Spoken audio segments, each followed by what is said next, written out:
Hai Moms, Assalamualaikum. Di video kali ini saya mau membahas mengenai ASI eksklusif. Mulai dari definisi, keadaan-keadaan apa yang membuat tidak boleh memberikan ASI, keuntungan ASI untuk Moms, keuntungan ASI untuk bayi, kemudian posisi bayi yang benar saat menyusui, lalu tanda efektif ASI untuk bayi, kemudian apa tanda-tanda ASI itu cukup untuk bayinya. Lalu perawatan atau booster untuk membuat banyak ASI-nya Moms. Lalu kemudian apa saja perawatan untuk payudara Moms. Dan yang terakhir, kapan Moms harus ke dokter kandungan.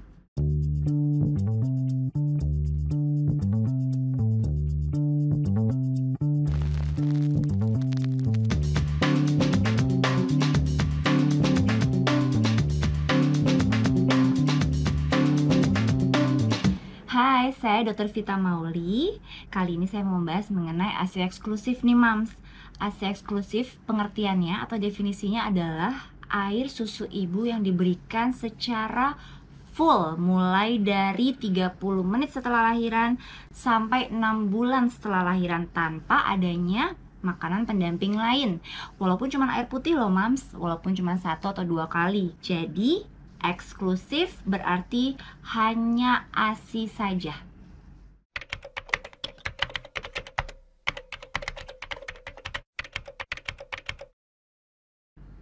Keadaan khusus Moms yang memang dianjurkan untuk tidak memberikan ASI kepada dedek bayinya adalah keadaan seperti HIV. Misalnya Moms ada pengobatan atau dalam keluhan-keluhan atau klinisnya memang lagi terkena AIDS Moms syndrome dari terkenanya HIV, memang sebaiknya jangan karena memang bisa menularkan transmisi lewat air susu juga. Lalu yang kedua, kalau misalnya ada permasalahan pada Moms, seperti misalnya Moms ada masalah kanker nih, terutama kanker payudara ya Moms, dan sedang menjalani kemoterapi, itu juga tidak boleh, sebaiknya tidak boleh. Lalu kemudian misalnya Moms menggunakan narkoba, ya, insya Allah sih enggak sih Moms, tapi kalau misalnya di luar negeri masih banyak tuh Moms yang menggunakan narkoba atau alkohol. Nah itu sangat-sangat tidak dianjurkan pemberian air susu ibu kepada bayinya. Kemudian kalau Moms ada infeksi lainnya seperti misalnya dalam pengobatan TB atau misalnya dalam pengobatan penyakit-penyakit kronik lainnya, sebaiknya memang ditunda dulu pemberian ASI. Jadi tidak dilarang tapi ditunda dulu sementara selama pengobatan tersebut masih berjalan.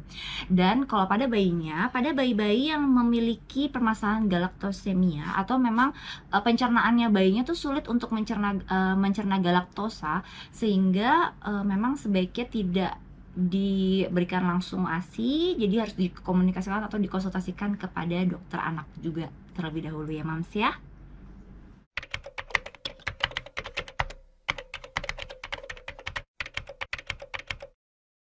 Nah, Moms pasti bertanya nih, keuntungan ASI itu sebenarnya untuk ibu apa aja sih?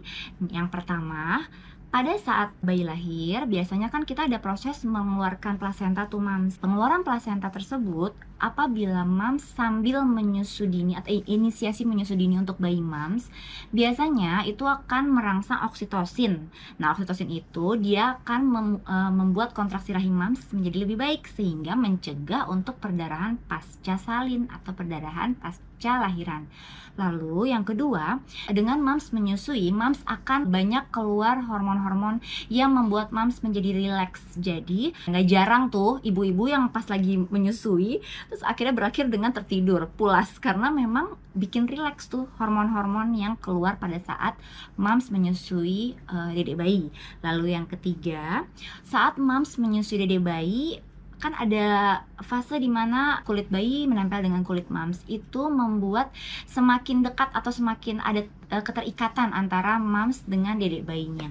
Lalu kemudian untuk Moms ketahui, dengan menyusui ASI eksklusif itu juga bisa berfungsi sebagai kontrasepsi Moms. Di video saya sudah ada loh mengenai kontrasepsi pasca salin yang non hormonal, salah satunya yaitu MAL, metode amenorelaktasi. Jadi caranya yaitu menyusui ASI eksklusif, yaitu selama 6 bulan.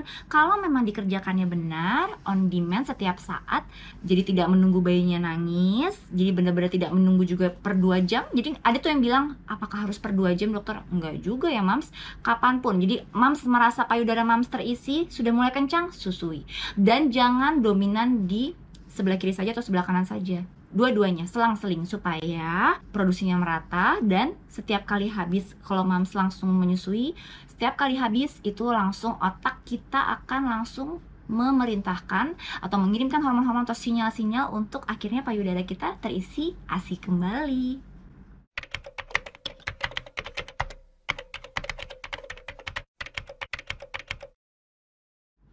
Keuntungan ASI untuk bayi tentunya banyak banget. Jadi kalau mams bertanya, nutrisi yang paling tepat untuk bayi itu apa? Ya, ASI jawabannya. Karena di ASI itu udah lengkap banget mams.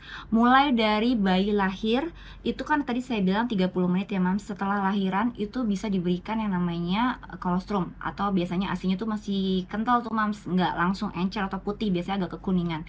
Itu antibodinya atau namanya IgA itu tinggi banget. Jadi bisa melindungi bayi dan membuat bayi lebih kuat. Lalu kemudian juga bisa membuat bayi lebih pintar. Kandungan zat besinya tinggi, jadi mencegah bayi untuk anemia. Juga ASI juga menolong yang namanya bakteri baik atau lactobacillus untuk bisa melindungi ususnya bayi agar tidak mudah terkena bakteri lain, jadi nggak mudah diare. Lalu protein, mineral, vitamin K, vitamin A semuanya ada di ASI. Jadi nggak mudah perdarahan, nggak mudah anemia, nggak mudah sakit, semuanya ada di ASI. Jadi banyak banget ya mams yang namanya pentingnya ASI untuk atau manfaat ASI untuk bayi.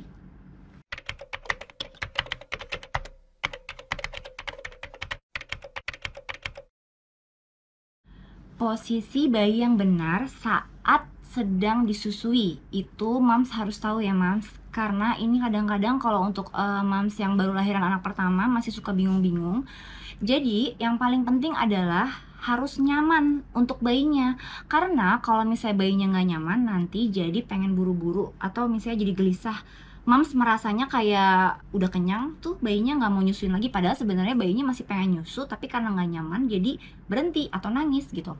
Nah, pertama yang harus diingat adalah posisi bayinya harus satu garis lurus. Misalnya gini mams, anggap ini adalah badan mamsnya, saya bayinya. Jangan sampai kepalanya bayi nengok seperti ini menyusu ke mams sama kepala sama bibirnya tapi badannya ngadepnya ke atas. Jadi kalau lagi mams menyusui, jangan, kalau pastikan seluruh badan bayinya mulai dari kepala sampai kakinya menghadap ke mams. Jadi kulit ketemu kulit ya mams ya. Jangan cuman kepalanya aja yang nengok tapi badannya ngadepnya ke atas. Nah itu nggak boleh. Nih badannya ngadep ke atas tapi kepalanya nengok ke payudara, itu nggak boleh. Lalu berikutnya adalah badan bayi harus menghadap ke dada ibu. Itu seperti yang tadi ya, nempel kulit skin to skin. Lalu berikutnya adalah pastikan seluruh badan bayi itu kalau bisa tersangganya dengan baik mams. Jadi jangan ada tuh ya misalnya kayak bantal buat ngebantu buat menyangga bayi. Kadang-kala kan tangan pegel nih mams. Nah itu tuh sebaiknya pakai bantal buat ngebantu. Misalnya pada posisi-posisi yang tertentu seperti mams lagi duduk atau misalnya lagi sambil tiduran gitu. Pastikan tersangga semuanya dengan bantuan bantal boleh, tangan boleh gitu. Tapi kalau untuk gendong sih otomatis sih seluruh badan bayi tersangga dengan baik ya. Tapi kalau untuk posisi-posisi tertentu seperti duduk, tidur, atau misalnya senderan seperti itu, ada kan posisi-posisi itu. Nah itu pastikan tersangga dengan baik.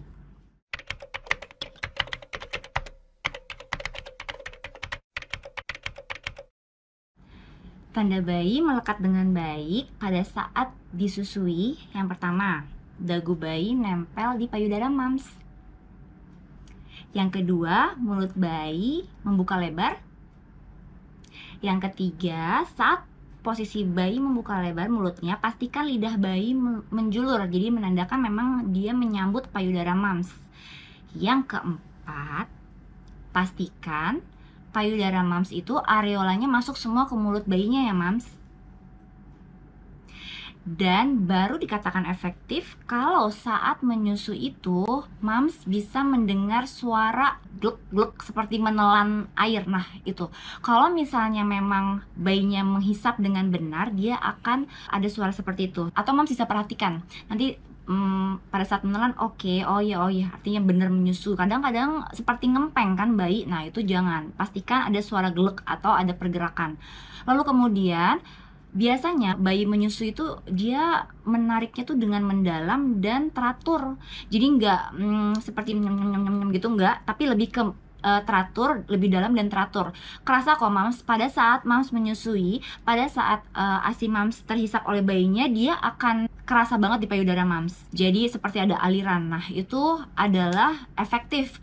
Karena kadang-kadang bayi-bayi tuh suka ngempeng aja. Itu pastiin tidak terjadi ya mams, supaya menyusunya menjadi efektif.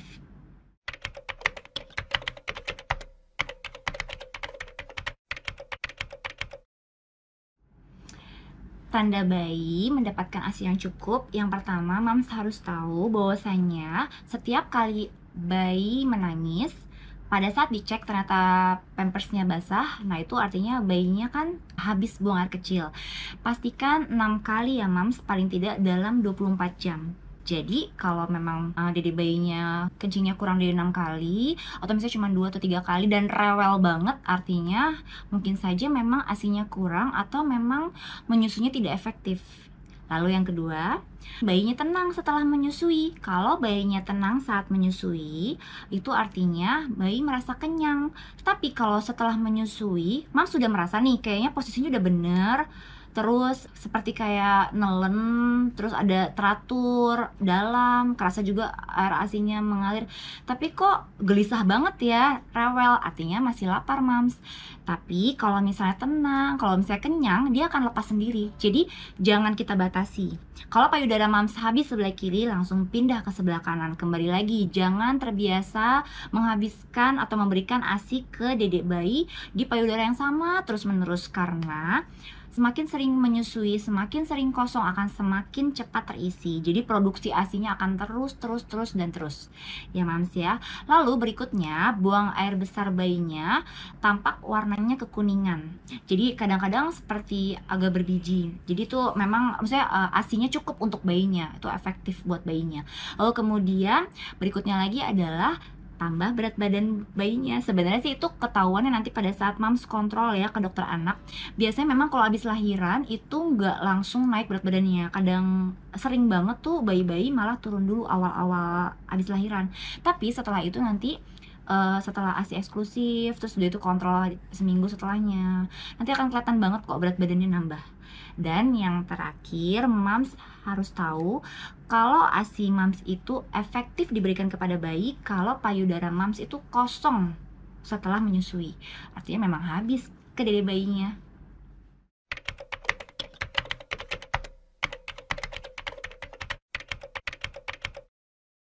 Untuk meningkatkan produksi ASI, yang paling utama yang mams harus ingat, mams itu harus tahu bahwasanya rezeki anak itu beda-beda ya mams. Anak satu dengan anak yang lainnya beda-beda. Jadi kembali lagi kita harus berdoa nih banyak-banyak biar anak kita dapat rezeki ASI yang berlimpah dari Tuhan. Yang kedua, mams harus menyusui on demand. On demand itu artinya setiap saat, kapanpun bayi mau. Kapanpun bayi mau di sini maksudnya bukan menunggu bayinya minta atau menangis. Jadi sebenarnya setiap kali mams merasa payudara mams sudah mulai kencang karena terisi ASI, langsung gendong bayinya atau posisikan bayinya dan rangsang dedek bayi untuk menyusu.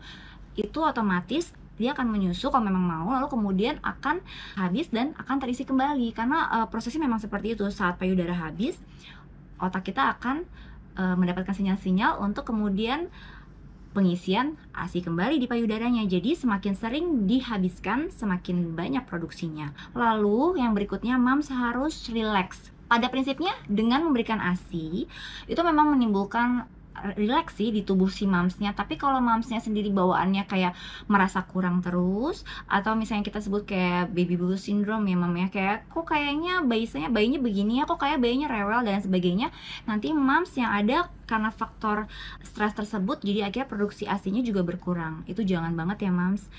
Kembali lagi soal kenyamanan. Kalau mamsnya nyaman, mamsnya rileks, mamsnya pasrah nih, bahwasanya setiap anak ada rezekinya masing-masing, insya Allah produksinya juga semakin banyak. Nah, gimana cara supaya nyaman dok? Kalau misalnya payudara saya lecet nih, dedek bayi nyusunya terlalu semangat jadi lecet. Nah, kalau mams mempunyai masalah dengan lecet payudaranya, biasanya pertama adalah dikeluarkan dulu ASINya, kemudian dioleskan di areolanya atau di bagian putingnya, lalu kemudian didiamkan. Sebenarnya itu pun bisa menyembuhkan loh mams, jadi tidak perlu pakai air hangat atau kompres hangat dan lain sebagainya. Itu saja dulu. Lalu kemudian kalau memang lecet banget, boleh bisa menyusui dengan payudara satunya lagi, supaya mamsnya nyaman, dan yang satunya diistirahatkan terlebih dahulu. Karena sebenarnya pada saat disusui payudara sebelah kanan, misalkan habis pun nanti payudara sebelah kiri pun juga akan mulai agak sedikit terambil ASINya, tapi memang tidak semuanya. Kemudian kalau memang ternyata sakit sekali, tidak nyaman menyusui bayi dari payudara yang lecet tersebut, bisa nih mams pompakan terlebih dahulu, karena paling tidak kembali lagi ke prinsip yang tadi, semakin sering dikeluarkan akan semakin banyak produksinya. Jadi tetap dikeluarkan tuh dari payudara yang putingnya lecet, tidak apa-apa, tetap dikeluarkan. Jangan takut, misalnya mams bilang takut keluar darah atau apapun, pada prinsipnya penyembuhannya cepat kok mams, jangan khawatir ya mams. Lalu berikutnya, pastikan juga memakai bra yang nyaman. Kalau bra yang mams pakai terlalu ketat, atau misalnya mams tidak suka ganti branya sehingga lembab atau jadi berjamur atau jadi lengket, itu juga tidak baik loh, tidak sehat untuk bayi dan untuk mamsnya. ASINya bagus untuk bayi, tapi karena mams tidak menjaga kebersihan sehingga malah bakteri-bakteri tersebut yang membuat bayi jadi diare. Kan sayang sekali ya mams. Jadi walaupun misalnya mams malas ganti baju atau misalnya mohon maaf malas mandi, rajin-rajin bersihkan payudaranya sebelum dan setelah menyusui dedek bayi.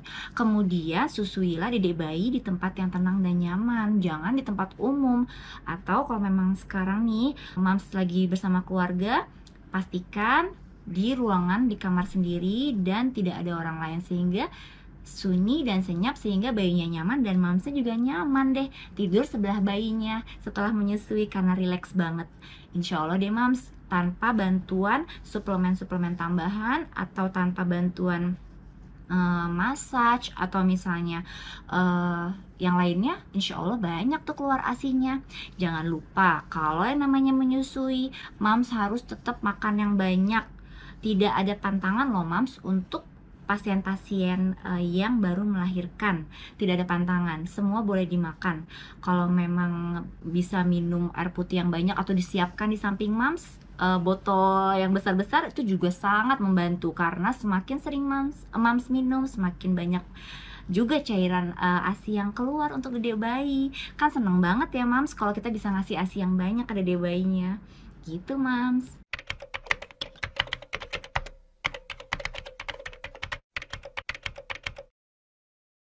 Kapan mams harus ke dokter? Ini pertanyaan yang sering ditanyakan juga ya mams, selain bagaimana memperbanyak produksi ASI.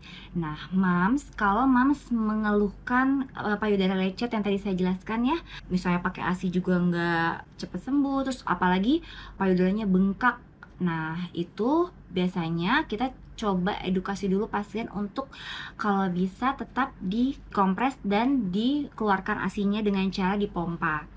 Kalau misalnya sudah dipompa pun ternyata sakit banget, nggak bisa keluar dan sampai bengkak banget, kita bilangnya tuh breast engorgement mam.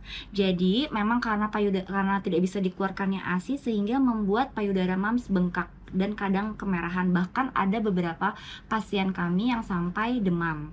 Nah kalau sudah sampai seperti itu memang boleh ke dokter. Tapi kalau memang bisa dikeluarkan dengan pompa supaya tidak terlalu lama, biasanya kayak gitu-gitu tuh karena terlalu lama dibiarkan. Jadi ya sudah deh. Padahal sebenarnya kuncinya dari menyusui yang efektif dan yang benar itu adalah dikeluarkan terus-terusan supaya ASINya terproduksi terus-terusan. Jadi tidak ada halangan lecet atau misalnya ada bengkak atau misalnya nggak keluar atau misalnya bayinya tidak mau menyusui, tidak ada tuh mams. Mams harus semangat. Kalau memang ternyata ada kendala-kendala seperti itu, mams pompa, mau tidak mau harus dipompa, paling tidak dikeluarkan. Ini untuk kebaikan mams juga. Nanti bisa dikasih ke dedek bayinya. Saran saya tidak dengan dot ya mams, saran saya bisa dengan sendok atau misalnya ada bukan gelas ya, kayak takaran gitu yang bisa membantu dedek untuk menyusu ASI juga. Jadi nggak perlu pakai ASI eksklusif, bisa tetap dengan ASI yang murni dari payudara mams, tapi dengan bantuan. Itu biasanya mencegah dedek bayi untuk tersedak gitu. Dan yang pasti tidak jadi ketergantungan sama DOT ya Mams ya. Lalu kemudian payudara yang tadi kan bengkak yang sebelah nih Mam, kita sebutnya breast engorgement. Tapi kalau kedua-duanya kita biasanya, atau misalnya satu tapi bengkaknya sampai keluar nanah, nah itu tidak boleh juga dibiarkan lama-lama karena khawatir malah jadi infeksi juga buat mams. Sebaiknya langsung ke dokter, misalnya seperti mastitis atau misalnya radang pada payudara, itu juga sebaiknya harus ke dokter. Bisa jadi karena mungkin tadi yang mohon maaf ya mams, kurang menjaga kesehatan atau misalnya kebiasaan-kebiasaannya dari mamsnya, jadi udah tahu lecet tapi malah dikasih misalnya maaf kalau banyak kami suka temuin misalnya kayak diberikan daun, dikompres gitu, jadi malah jadi bikin infeksi gitu di payudaranya. Itu harus ke dokter ya mams, karena mams kemungkinan akan diberikan obat-obatan oleh kami untuk mencegah infeksi pada mams. Demikian mams penjelasan saya tentang ASI eksklusif. Semoga mams menjadi paham ya. Ingat mams, karena perempuan yang sehat adalah perempuan yang paham dengan dirinya sendiri. Jangan lupa subscribe, like, dan share ya mams. Kalau masih ada yang bingung-bingung atau ada pertanyaan, silakan isi di kolom komentar di bawah. Dan jangan lupa untuk nyalakan loncengnya. Wassalamualaikum.